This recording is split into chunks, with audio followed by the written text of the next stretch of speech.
Attention sa ating mga senior citizens. Sa araw po na ito mga lola at lola, ay pag-usapan po natin ang payout schedule sa 3,000 pension na mangyayari po sa July 29, 2026. Ibibigay ko po ang importanteng announcement na sa ganyan po ay malaman po ninyo. Dahil merong 5 bagay na dapat po kayong malaman patungkol po dito. Una na riyan ang mga lugar kung saan may magaganap na payout sa social pension for indigent senior citizens. Pangalawa, ano ang oras po ng inyong payout? Pangatlo, saan po ba gaganapin ang payout? Pang-apat, ano ba ang mga kompletong requirements na dapat mong i-ready? At pang-5, mga dagdag kalaman patungkol po dito. Kaya naman, inaanyahan kita na kunin mo po ang mga impormasyon o detalye sa balitang ito at tapusin mo ang video nito hanggang sa dulo nang sa gayon makuha mo ang punto sa paggawa ko ng video ito. At hindi ko napapatagalin pa ang oras na ating pag-uusapan ang mga lugar kung saan meron po magaganap na payout. Sa Buhangin Gymnasium, Buhangin, Davao City ay meron pong magaganap na payout sa social pension sa alas 9 hanggang alas 11 ng umaga sa letter MOP. Habang sa afternoon, alas 12:30 hanggang alas 3 ng hapon ang QRSTUVWXYZ. At ito po ang mga listahan sa mga pangalan na kasali po sa kukuha ng pensyon. Ang inyo pong dapat gawin ay basahin, kilalanin at alamin kung kasali po kayo sa social pension.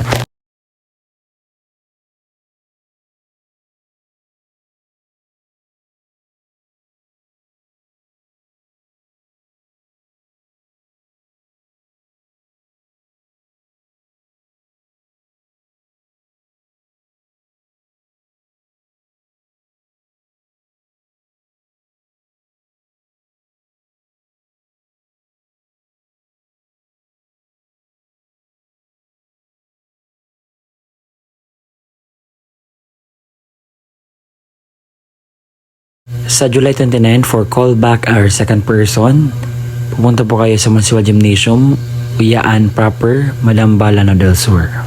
Sa Barangay Alfonso, ang Leong To Senior, meron po magaganap na payout sa July 29, 2026, alauna alas 2 ng hapon sa Barangay Hall at ito po ang mga kasali na kukuha ng pensyon.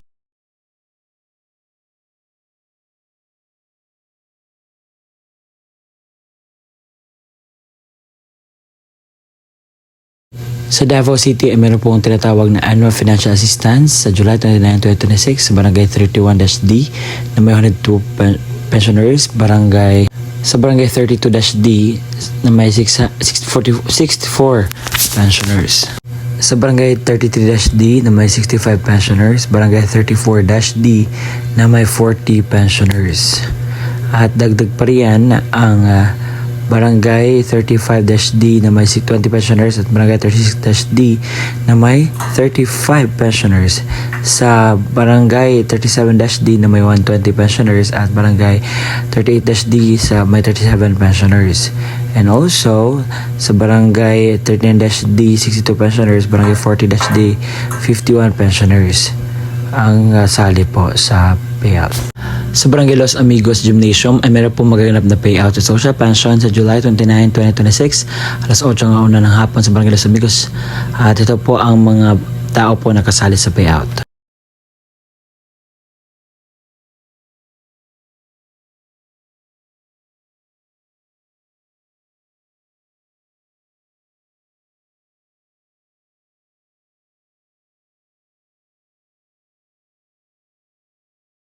Sa munisipalidad ng Cadayangan ay meron po magaganap na payout sa Barangay Tugal, Kapinlan, Sambulawan. Sa venue po ninyo ay Municipal Covered Court ng Cadayangan SGA.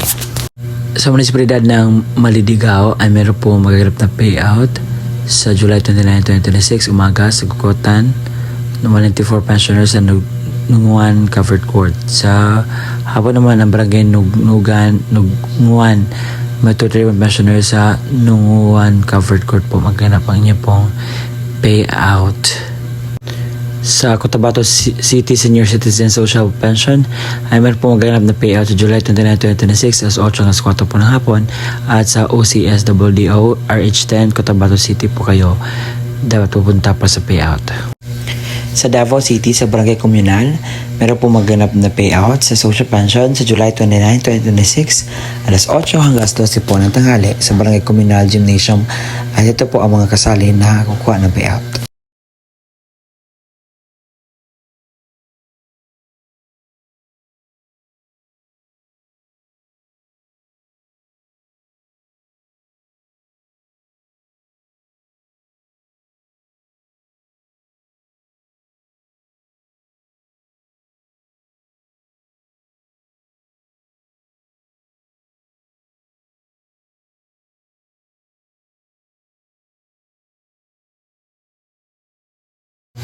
Sa Luway, Bohol ay meron po magaganap na payout sa social pension sa July 29, 2026 sa Luway People's Power, alauna alas 3 ng hapon, ang Barangay Alegria Norte, Alegria Sur, Tangkasan Norte, Tangkasan Sur, Tayong Occidental, sa 5 ng hapon ang Barangay Bonbon, Botok Occidental, Botok Oriental, Poblacion Ubos, Tokdong Tako, Tokdong Ilaya.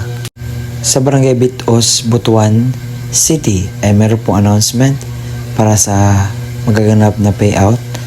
So ito po aking babasahin sa July 29, 2026 sa 222 ka-pensioners may alas 9 unang hapon po at sa Bitos Covered Court, Barangay Bitos, Butuan City po ang inyo pong payout.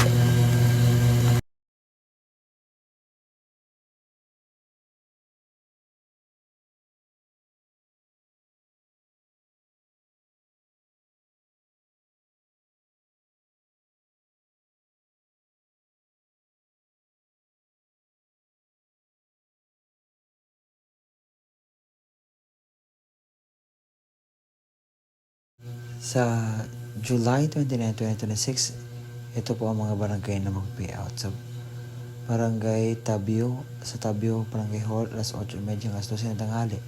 Sa Barangay Kulalo, at sa Kulalo Barangay Hall, alas 8:30 hanggang 12 ng tanghali. Sa Barangay Tuneg, sa Taneg Barangay Hall. Sa Barangay Kabiten, sa Kabiten Barangay Hall, alas 8:30 hanggang 12 po ng tanghali. Sa Barangay San Mateo Covered Court ay meron po magganap na payout sa mention ko po ito kanina yung iba at ito po yung dagdag na balita dahil sa San Mateo, Manila di Bugabus at marami pang iba. Sa Oscar ng Kabuyaw, sa July 29, 2026, meron pong magaganap na validation sa mga potential na magiging tawag dito, pensioners po.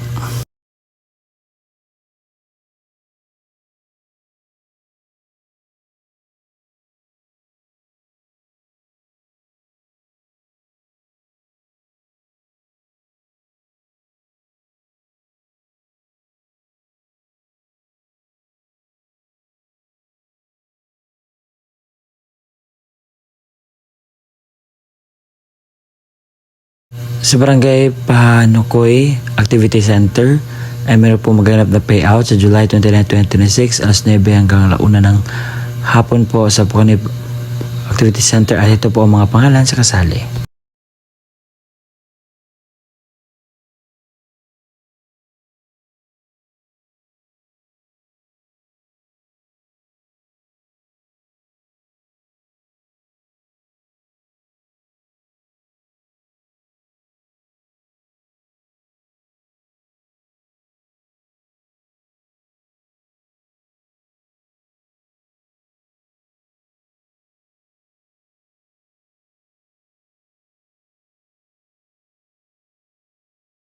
Sa Olongapo City ay meron po magaganap na payout sa July, VATIM validation sa July 29, 2026 sa Market Park at ito po ang mga pangalan sa kasali.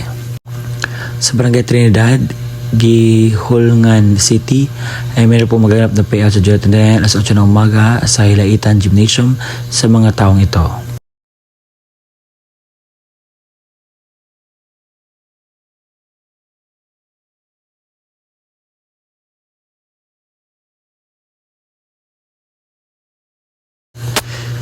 Sa Bitos Covered Court sa Bitos, Butuan City, meron pong magaganap na payout sa July 29, 2026 as 9 ang una ng hapon po. At ito po ang mga pangalan sa kasali po na kukuha na pensyon.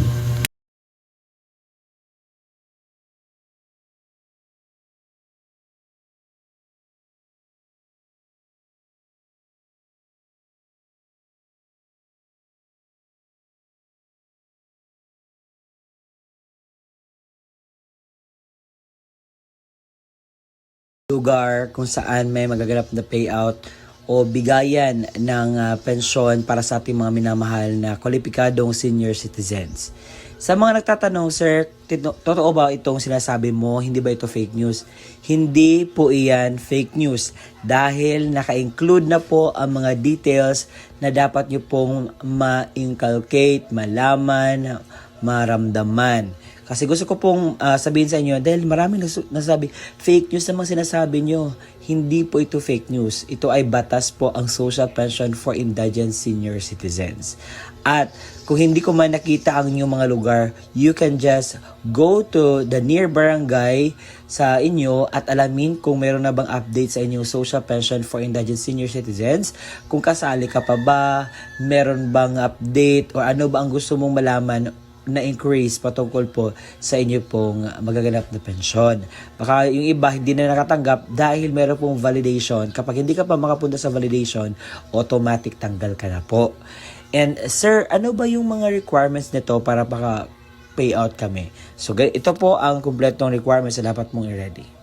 Social pension requirements. Kapag ang senior citizens mismo ang pupunta sa venue, ito po ang kanyang dalhin. Una, original OSCA ID at national ID. Pangalawa, photocopy ng senior citizens ID na may 3 lagda o thumb mark sa hindi na po makakapirma.